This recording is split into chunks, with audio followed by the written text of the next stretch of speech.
This day in sports history. This episode is brought to you by the Sterling Soap Company. Sterling Soap is 100% natural and with a variety of bath soaps, shave soaps, beard balm, lotions, cologne, and many more personal care products in a large variety of scents, you're sure to find something that's perfect for you or that special someone in your life. Check them out at sterlingsoap.com. It's August 27th, and here we are again on the brink of another football season. I know, college football kicked off with a few games this past weekend, but seriously, Labor Day weekend is the official end of summer and the official start of football season for me. We're a little over a week away from the start of the NFL season as well, right? Good times. Well, on this day in 1972, an injury in a preseason game had one NFL star saying these were anything but good times. The injury changed not only the arc of his likely Hall of Fame career, but it also led to a rule change, and it probably saved many more from the same fate. So NFL preseason games were a little bit different back in the 1970s than they are today. Back then, a lot of the guys had jobs in the offseason. Training camp and the preseason games were a way to kind of play themselves back into shape and get ready for the season. Now, the games still didn't matter in the standings, but for veterans and rookies alike, it was important to get quality playing time in. On this day in '72, the Baltimore Colts were playing a preseason game against the Pittsburgh Steelers down in Tampa. The game was in the fourth quarter, and as an example of how things were different then, Terry Bradshaw was still in as the quarterback. Colts defensive end Bubba Smith was getting ready for his sixth season in the league and coming off of back-to-back Pro Bowl seasons and had been a first-team All-Pro in '71. Now, those two guys didn't need to be in the game. They had roster spots locked up, but they were trying to play themselves back into shape. Now, Smith had started the game and he played well before yielding to some of the younger guys, and he stepped back in for this series to get a little bit more work in, hoping to get to mid-season form as quickly as he could. Bradshaw dropped back to pass. Smith maneuvered around the offensive lineman tasked with trying to block him, and he forced Bradshaw out of the pocket. The pressure that Smith applied caused Bradshaw to throw an errant pass that was intercepted by the Colts' Rick Volk. Now going the other way, Bubba became a blocker. Running towards the sideline, Smith ran into one of the first down stakes, and he got tangled up in the chain that linked the two posts, and he blew out his right knee. Now, at this point in time, the first down chains were anchored in the ground with spikes, so they were not easily moved, even by a 6'8", 265-pound NFL All-Pro.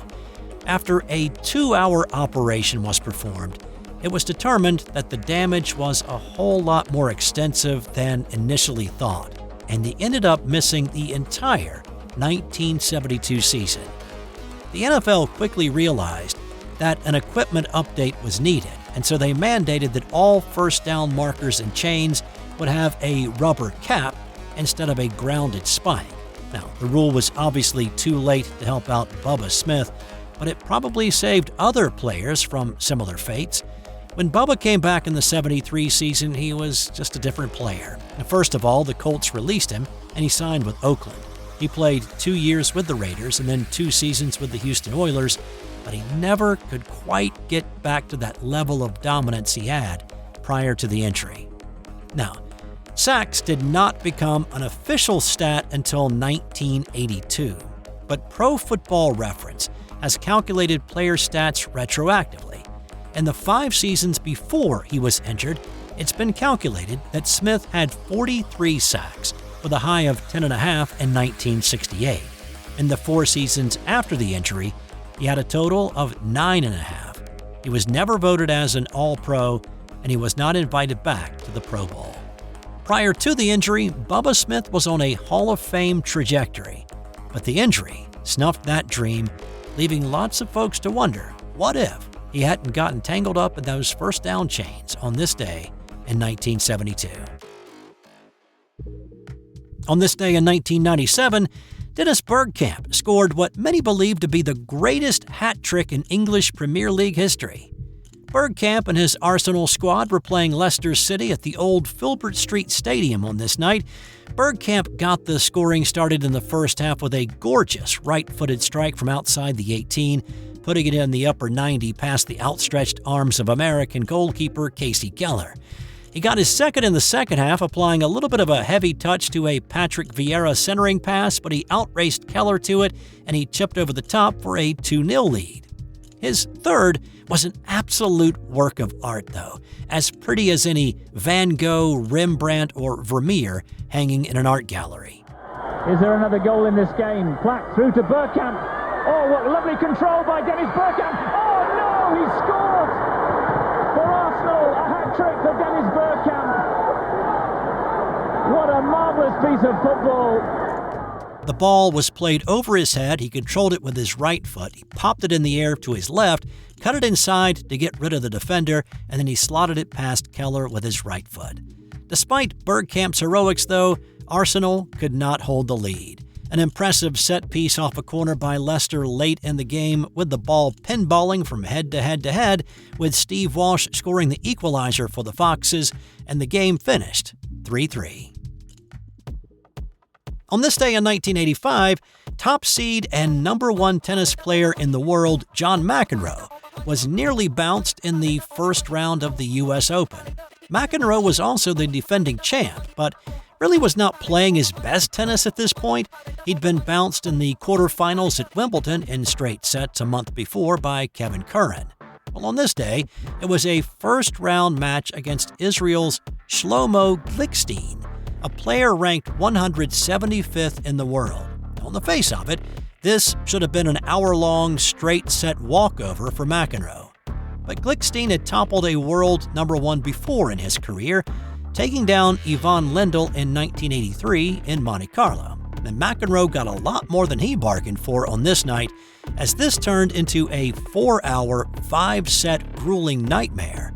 McEnroe cruised to a 6-1 first-set win, and maybe it was a loss of focus or overconfidence, but Glickstein came back in the second, winning 7-6 after a tiebreak, and then loaded on more misery with a dominating third-set win 6-2. At that point, news of a possible upset of Johnny Mac, the defending champ and top seed, rippled through the Flushing Meadows complex, and people started to flock to this match. McEnroe got increasingly frustrated with the additional crowd noise. After a relatively easy 6-3 fourth-set win for McEnroe, they were tied at 2 sets apiece. In the fifth, McEnroe took control and he was up a break at 3-1. But Glickstein came back, holding serve and then breaking McEnroe to level it again, and it went to a 5th-set tiebreak. McEnroe again held the advantage at 6-3 in the tiebreak, but the gritty Glickstein won 3 straight points to tie it. It went to 7-7 before McEnroe could win consecutive points to win 9-7 in the tiebreak and 7-6 in the 5th set. This match must have refocused the defending champ, because after this one, McEnroe won in straight sets through the quarters before a 5th setter in the semis and an eventual loss in the finals in a rematch with Lendl. And on this day in 1977, it was a baseball oddity so rare that it is the only time it has ever happened in the history of Major League Baseball. The Texas Rangers were in New York taking on the Yankees. The Rangers had a 4-2 lead heading into the 7th, with 2 men on and 1 out. Toby Harrah sent a ball to deep right that Lou Piniella got a glove on at the top of the wall, but he couldn't hold on to it. Piniella injured himself on the play, and Harrah raced around the bases for an inside-the-park 3-run home run. The next man up was Bump Wills, and on the next pitch, Wills sent one to deep center. Mickey Rivers got a glove on this one, but he also could not come up with it. The ball rolled to the fence, and he got 0 help from Roy White on the play. It took a New York minute for Rivers to find it, chase it down, and throw it back to the infield. Bump, just like his dad Maury, was a speedster on the base path, and he also touched them all for an inside-the-park home run. It was the first and only time back-to-back inside-the-park home runs have been hit in the majors. And time now for today's That's Got Nothing to Do with Sports fun fact. Okay, this one is a little gruesome, but Interesting nonetheless, so I'm going with it. But apparently the Victorians did not really respect the dead that much, at least the Egyptian mummies that they uncovered. Victorian artists used a color called mummy brown that was literally made from dead bodies. The bodies were ground up and added as a pigment to the paint. So next time you're checking out some 19th century painting of an English countryside in a museum, it may contain a little bit of an ancient Egyptian.